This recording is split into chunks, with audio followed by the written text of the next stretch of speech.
will allow it. Thank you. And here she is. Oh, such swagger she's got. Yeah, Wow. you see that familiar silhouette come into the light and you just instantly get the hairs in the back of your neck standing up. I mean, speaking about hairs on your neck, this looks absolutely incredible. Arik, talk to us about, well done, and congratulations team. It's the team's work, but what we're trying to do is being authentic to the place that we are bringing people in, because basically Lara Croft is archaeologist, so the places she discovers and she explores, they need to be real. So in this example, we dive deep into Incan culture and architectures in Peru, and also the plants and everything, with the idea of bringing back the original feeling. So we've done what we could we've been authentic to the Peruvian culture, but also we bring, it's a game, so we want to make it fun and beautiful. Yeah, it's really, when we dove into it, we're like, okay, the cog puzzle is such an iconic part of that game. I'm going to say iconic a lot because we are dealing with an icon. Yeah. So, but let's say they're memorable water cooler moments that people remember so well. But in a modern gaming sense, like we have an ability to create a higher believability sense of immersion. And so when we really kind of step back and we look at it for what it is and how we try to make the gameplay feel naturally seated and believable in the world, but just slightly out of place, like why does this exist? Yeah. It sparks a feeling of curiosity. And curiosity combined with exploration is like what Tomb Raider is at a core. And so we get it on screen and we hopefully make people happy with it. Yeah, but also when you look on the cog puzzle, we wanted to make a sense why it's there. So we created a whole narration around it. Like we created this culture that has this ceremony of bringing the cogs together to open the gate to Tomb of Qualopec. So it was really fun to just build the whole structures and logic and the whole system, why it would be there and how it worked. I love that. Like here's a perfect example of curiosity on display. Like Lara gets a beautiful pencil dive into the water after dislodging the roots. 10 all right, by the way. 10. Oh, awesome. But along the way, she's like, wait a minute, I see something out of the corner of my eye. The player drives in and they come into this new space. You may have never missed this unless you or you may never seen it if you had not taken a chance to actually just look around for a beat. I mean, speaking about looking around, is there maybe particular details that you guys are really proud of or that you want players to really notice in the environment of the game? From an environmental perspective, for me, was the most important. I want people to immerse in a game, and I don't want to break this immersion, so I wanted to build everything with the logic. So everything, all the mechanisms, all the puzzles, they need to be there for a reason, and me and our team, we really work really hard to make sure that every single puzzle, every single obstacle that Lara meets, it makes sense. So when you dive deep into the environment, into the world that we are playing, it's there because someone built it, not because the game requires it to. And we don't want the environment to feel like it's a heritage site. I mean, we're in the wild. This is a lost city, lost to time that we are discovering.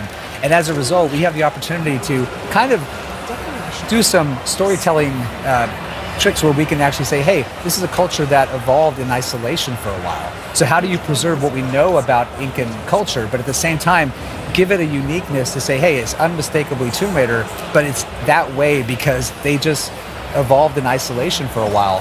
Yeah. And when you play the game, you're going to find out why. Yeah. Sick. And then you can have a lot of fun with the overgrown aesthetic as well as obviously some of the dirt that Lara's picked up as she's traversing through these environments. That's sick. Yeah, I mean, that's a part of just making sure that the environment feels like you are the person who discovered the first in a very, very long time, because that's what she does. And we want to make sure that that's how it feels as well.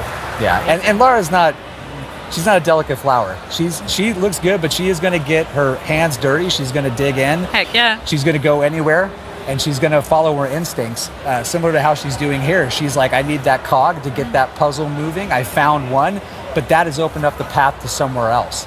So curiosity is driving her. You're going to be along helping her find that way. And we get into beautiful traversal that makes sure that Lara's physical attributes, her abilities, her athleticism is on full display in these moments. She's at her peak, right?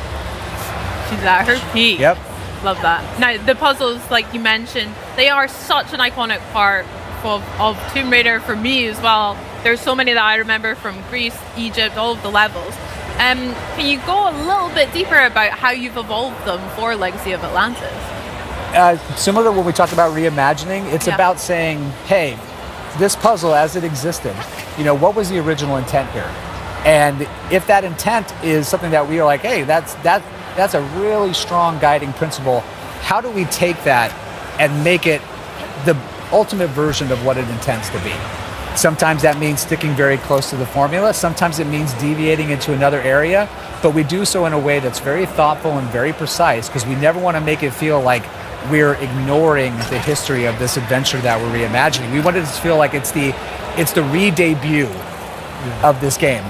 And so adding new details like giving her gear items that allow her to extract more lore from the world, preserving some of those classic abilities like push-pull, traversal being fluid and dynamic. We'll get into combat a little bit later, but these are all just Tomb Raider things at the core. Amazing. Yeah, but just going back to the scanner thing, like you can use a scanner if you are a fan and just want to, like Jeff said, dig deep into the lore. You can scan things and find out more, but you can also use the scanner as a clue to the puzzles. It gives you clues if you want to. If you don't want to, you can just play it your way. Yeah. Nice. And that's us trying to be sensitive to the players, because there are those that want to have this full breadth of systems, but we also have our hardcore players that are like, I want 2 pistols and no help. Yeah. And we're accommodating them as well. Yeah, I love that. Giving players way more choice and following their lead as well. That's so cool. It sounds like you guys have done a lot of research as well and really respected a lot of the environments that you're talking about in real life, as well as creating a more fantasy realm for Lara to explore. That sounds sick. I mean, the research is a massive part of what we've been doing, because the cultures that we've been working on recently is Incans, ancient Greece, Egypt, and we want to be respectful to those cultures and to the history that they have, and also for the players to feel like they are actually archaeologists, not just playing the game. So that's why we've done so much research. And when we decided to partner with the Hogs on this game, co-develop it together, we knew that they were also fans of the game. I think Maddie is actually one of the designers on the yeah. So like we've got a designer on the team who literally used to make Tomb Raider levels for fun. Yeah. And he's No way! really well known in the community. So these are real fans that are making the game. Wow. But at the same time, we're also, we have a luxury of very talented developers who ask the right questions, who push in the right places to make sure we get really cool stuff that's fun to play on screen. And watching this whole process unfold over the last few years has just been a treat as a developer. I bet. That's so special. That's so cool. What we've seen here is Lara movement in full action there. She's got a lot of swagger. Like I said, she's got steez looking. Can you talk to me a little bit about some of the innovations that Lara's movement can be experienced in Legacy of Atlantis, and how it'll feel for players to play as her? What we hope it feels familiar. We hope that you can pick up the sticks and you're like, wow, this is like putting on an old pair of shoes that are super comfortable.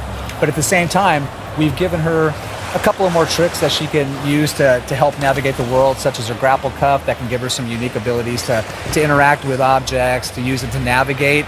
Those little touches are additive and are meant to enhance the experience while still preserving that original intent. Very cool. But that cog puzzle, she basically knew she needed to find it. She used her instinct. She moved upwards through this beautiful little pocket city that was adjacent to this temple, discovered things about it along the way, got inside, found this beautiful water clock whose purpose is unknown. Yeah. She gets it, Look at her and go. look at this. There she is. That's Lara, baby. Oh my gosh. Lara never comes in through the front door, and she never Yes. leaves without style. Oh, that's sick. So yeah, we've got this beautiful landscape around us. The environment art is stunning. I know. Incredible. We try to. When you play in this game, like we want you to explore and just enjoy exploring the environment, apart of doing everything else. Like if you just want to walk around and want to figure out what was actually happening in this place and how what the people were doing there hundreds of years ago, you can do so. And just working on all those vistas, it's just so awesome. Like our teams put so much heart and passion into building the vistas like this. Look at that. This is one of my favorite favorite guys. moments is the postcard shots where you're alone in the wilderness. You can hear the birds chirping, the leaves rustling. There's no time clock. We want people to slow down when they play the game. We want them to say, take it in, enjoy it. You don't have to speed run it, but if you're listening and you do, let us know what your time is, because we'll keep track. But Good. But that's great. It's the type of audience that we have. We have people that want to challenge themselves to move through the experience as fast as they can, and those that want to sightsee. And the game just is welcoming to all. I'll be sightseeing for sure. I've got tears in my eyes. I'm not even joking. That is absolutely incredible. Wow. I wanted to go back a little bit and talk a little bit more about Lara's toolkit and how that's evolved here. So we have mentioned her grapple hook, we saw the scanner in action as well. How is that really going to affect the gameplay for players, and what other tools has she got up her sleeve? Well, we've got like you said, the 2 items that we've already discussed. Nice. And as Arik mentioned, the scanner has some dual functionality. It can not only give you some hints that are optional if you don't want to engage with it, but it also gives you some world lore. But on top of that, we've got some things under the hood in her PDA that we can use to help give her some slightly different skill attributes if you want to equip her in a certain way to help meet challenges as you face them. We've got our crafting system, because we want to make sure that, finding med packs In the middle of the jungle. It's cool. A little bit old school, yeah. in a fair. tomb 10,000 years old, has lucky that there's a first aid kit What do here. you mean? They're not there all the time? No, What the heck? so we were like, how do we make this still feel like Tomb Raider, but at the same time, like, not break immersion? And so that's where, like, crafting is a perfect add-on addition to it. It lets her scavenge the world for resources, use her knowledge and her ability to craft something useful. Let's see what And on treasures top of we that, she can use recipes to provide certain gameplay buffs that are going to help give her short-term If you want to, you advantages. don't have to. And You can just play the old school way, dual pistol, all the way through with healing items if you want. If you want to put your heads down and power through it, you can do it. But these things are available to you, and we think they're fun to engage with. Amazing. The Tomb of Qualipec waterfall gate is opened. Done it. Now here we're advancing to a little Yes. bit later in the game. yeah. We're now just on the cusp of a very memorable first encounter. So folks, hold on. Here we go. Oh, I remember this, I think. But we got to do it with style. Yes! I'm so worried you were going to include a song. That's so sick. Oh, she's so cool. Early stages of the project, we were like, hey, if we're really going to do this, we want to represent Lara in a way that she's fully recognizable. And part of that is the acrobatics. Lara without the acrobatics is still cool Lara, but not classic Lara. No. And here, they're on full display, but what I hope people appreciate is that there's more grounding, more believability to it in how she moves. She's still having fun, but It's synonymous to her, but like you mentioned, the more grounded when she was kicking the cog puzzle, that looked sick. It was so cool. Yep. But yeah. those little interactive moments add a sense of cinematic spectacle time to time, which is nice. It allows the game to still feel like a summer blockbuster. Yeah. And speaking of, we go. hello, who are these guys? Hello. The Raptor design looks really cool, Arik, as well. Brilliant, thank you. I love the addition of the feathers. Yeah, I mean, we wanted to keep the red color, which you remember from the original one. But obviously, our knowledge about the dinosaurs evolved so much since 1996. So we wanted, and like with everything in this game, we want to add on the top of what's been done already. So we kept the color. We add our own silhouette designs, and we added the feathers to make it unique for the legacy of Atlantis. Nice. And their combat has been like dramatically overhauled. They're no longer just charging at you and just taking bullets. They're thinking, they're evading. You have the ability to use the health reticle when in aim down sight to be able to kind of assess where they're at so you can target your shots. And with Lara's combat, love seeing the axe make a little appearance. Yeah. Utility gear for the win. But when she's actually in combat, she's got a loop of, assessing the situation, responding, and then moving to make sure she can then reassess. And Lara's always in motion. Her combat is fluid, it's organic, but at the same time, it helps her kind of overcome challenges and get the upper hand. Yeah. Yeah, she needs to keep moving all the time. It's like a dance for them. Yeah. That's sick. And you can see a little blue dot on the bottom, which enables you to go into the focus mode, which slows down time, which is one of my favorite features in our game. For sure. Yeah, when that fills up, she can go into hyper focus, slow down time, and really pull off those precision shots. But if you're gonna do that, like, give her some style when she does it. Absolutely. Let those acrobatics shine. Hello. There's our girl. That's the girl, yeah. Yay! Oh my gosh, what was it like reimagining such an iconic boss fight here as well as the other ones in Atlantis? How was that?